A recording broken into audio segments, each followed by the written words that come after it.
कब्रिस्तानों पर पानी रखना, चावल रखना छोटी छोटी कटोरियों में या दाल रखना, ये मसीहत में शामिल ही नहीं है। इसकी तहजीब जो है जापान से मिलती है कि किस तरह उनके जो अजीजो कारब थे मिस्र से मिलती है कि किस तरह मर जाते थे, जेवरात जो है वो कब्र में रख दिए जाते थे, प्यारों की चीज रख दी जाती है। रोने से बेहतर है उन लोगों के लिए दुआ करना जो खुदावंद में सो चुके हैं।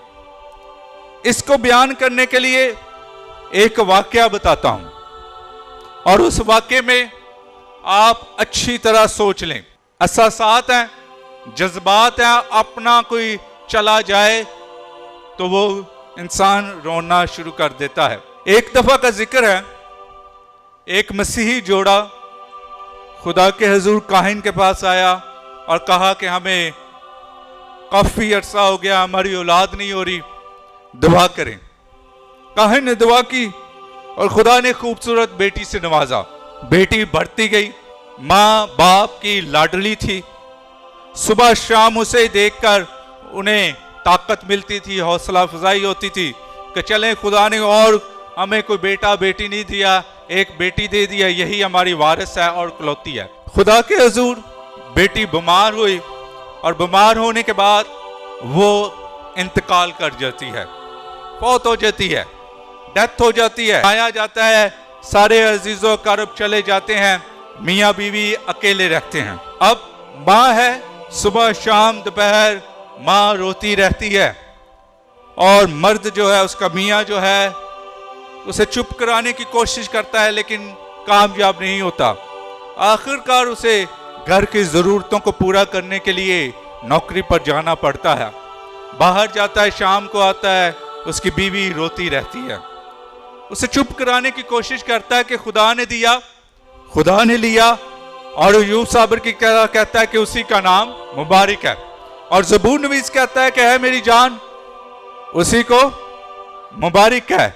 ऐ मेरी जान, उसके किसी एहसान को फरामोश न कर। ऐ मेरी जान, जो कुछ तुझ में है उसके कदूस नाम को मुबारक है। बड़ा समझाता रहा अपनी बीवी को।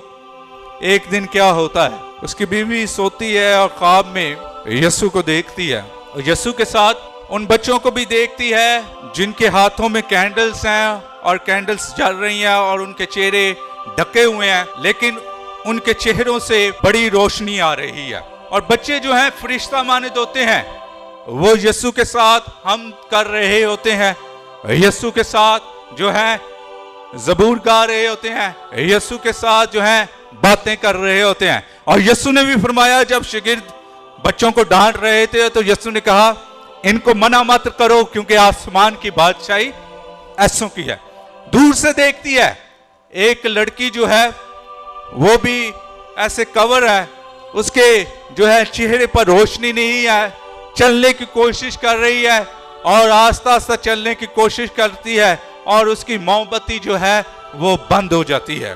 वो माँ दूर से पहचान लेती है, ये तो मेरी बेटी है, उसे पकड़ती है, चूमती है, गले लगाती है और कहती है कि मैं बड़ी खुश हूं कि तू खुदा के हुजूर यीशु के करीब है। वो बच्ची जवाब देती है, बेटी जवाब देती है, हाँ मैं यीशु के तो करीब हूं लेकिन एक कदम के फासले पर दूर हूं। मां पूछती है वजह क्या है? वो कहती है, ऐ मां, जब तू जमीन पर आंसू बहाती है तो जो मोमबत्ती मैंने पकड़ी होती है वो तेरे आंसुओं से बुझ जाती है।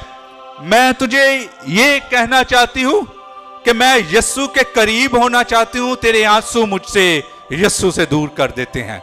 इसलिए मसीह खुदावंद में अजीज मोमिनीन बेटी मां से कहती है, मां मैं तुझसे इल्तिजा करती हूं कि अगर तू देखना चाहती है कि मेरा चेहरा नूरानी हो, रोशन हो और मैं यीशु के करीब हूं इन बच्चों की तरह, तो जमीन पर मेरे लिए दुआ किया।